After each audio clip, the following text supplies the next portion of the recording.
So let's talk about the fearful avoidance ideal relationship. And I want to break this down in the context of the fearful avoidance needs. Now, if you don't know what the fearful avoidant is, the fearful avoidant is essentially the hot and cold partner in relationships.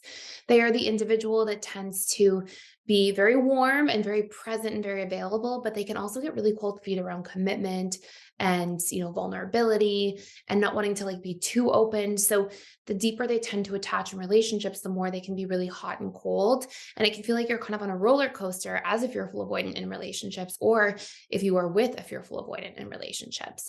So I want to go through and talk about some of the really important needs a fearful avoidant has. And when these needs are met in relationships, if they're really fulfilled really consistently, generally it's a great way of stepping off the roller coaster. There still is a triggering part. Fearful avoidants can have triggers and core wounds. And when we look at that, we can sort of look at that as a separate element of relationships and how that can affect us. But when a fearful avoidant is looking for their ideal partner, like who's the perfect person to date, what needs or qualities they should be meeting, we're going to cover them in this video. And there are 10 major ones for the fearful avoidant.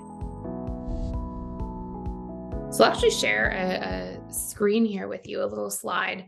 I know that people tend to really prefer a visual representation. So we can think of when it comes to our needs as basically being the lifeblood of relationships. It's like if these needs are met in a relationship between, let's say what my needs are and what your needs are, and there's this reciprocal meeting of needs, that's the lifeblood that allows the relationship to sustain itself. So just like the body has specific needs, it has to get met to ensure survival.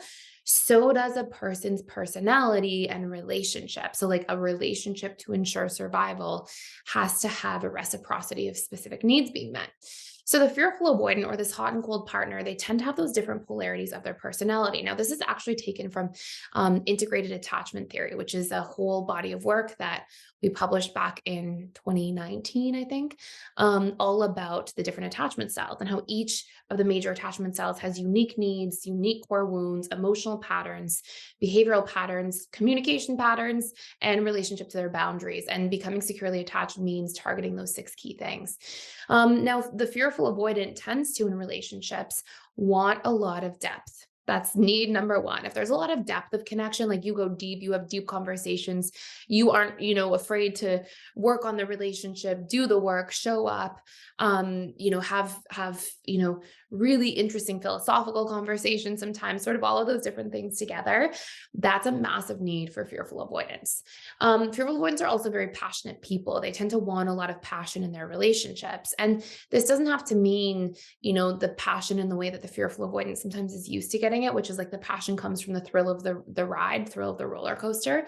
It can just be that you're showing up, going all in, making an effort, doing things that you're passionate about in a relationship together, like working towards common goals and having discussions about them. A lot of that passion is really important for a fearful avoidant. Another big one is trust. And fearful avoidants usually don't realize just how important this is to them. And trust isn't just trust in general, it's also context. Fearful avoidants tend to really want transparency. They want to know what's going on and why people are doing the things that they do. And the more they have insight into your behavior, the more they're like, oh, okay, I understand why my partner does what they're doing. Or if you are the fearful avoidant, the more you have insight into others' behaviors and understand the why behind things, usually the safer you feel and the more you tend to trust somebody. The next one is presence. They really want to feel like somebody's there and sees them and hears them and understands them and really wants to connect with them. And presence is a big act of love in relationships. The more present we are with somebody, it's kind of like, hey, we're unconditionally here for you. The next one is safety. This is again, kind of a tricky one for FAs because they usually don't realize that they need safety. And if you're watching this so far, you probably notice that the fearful avoidants have these kind of contradictory needs, which represent both the anxious and avoidant side of their personality.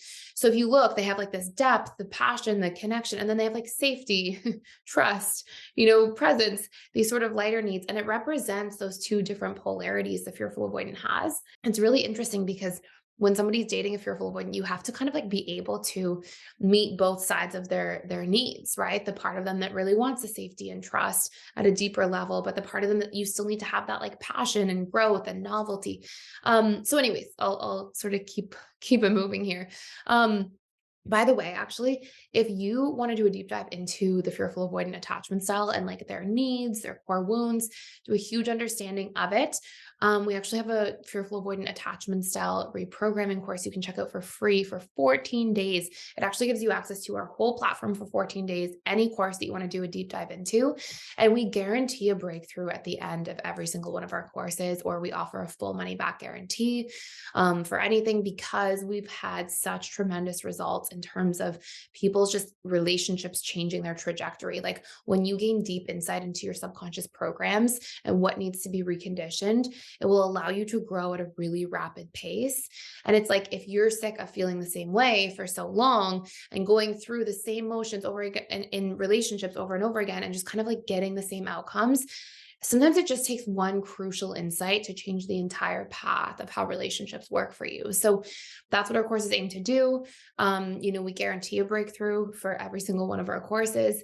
So if you want to do a deep dive and you want to have a breakthrough in your relationships and how you see them and how you see yourself, you can check out for free for 14 days all of the different courses we have down below. And you can kick it off with the fearful avoidant, and it sort of takes you through a deep dive into the fearful avoidance needs. So anyways, the next big one here is growth. Growth is obviously a huge one for fearful avoidance. Sometimes it's funny because fearful avoidance, if they've been through a lot of trauma, they can like have this huge need for growth. But they can sometimes feel frozen. And that has a lot to do with nervous system regulation work that has to be done. Which also gets covered in PDS in the courses.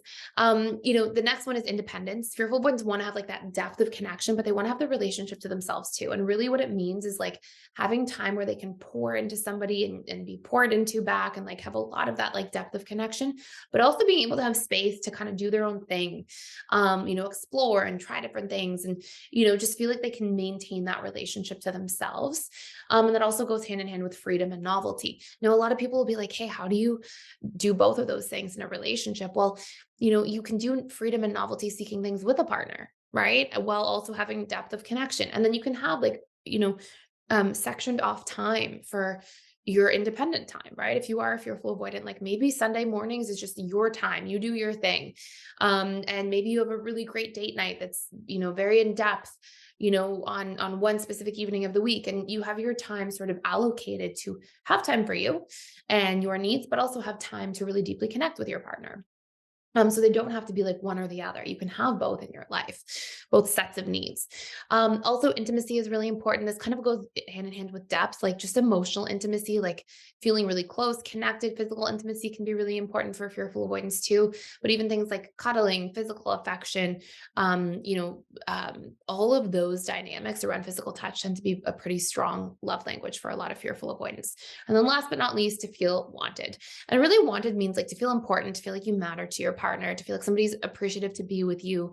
And that tends to be an important need for fearful avoidance as well. So these are some of the top ones. Again, this is right out of integrated attachment theory. And I hope this makes a lot of sense to you. Thank you so much for watching. Thank you for being here. If you're enjoying this channel, please consider subscribing. I put daily content out here. And again, if you want to do a deep dive and really get that first major breakthrough in your life, in relationships, in your subconscious patterns, and to gain a tremendous amount of insight, you can check out all of those courses down below for free for the next 14 days. So thank you for watching and see you in future videos.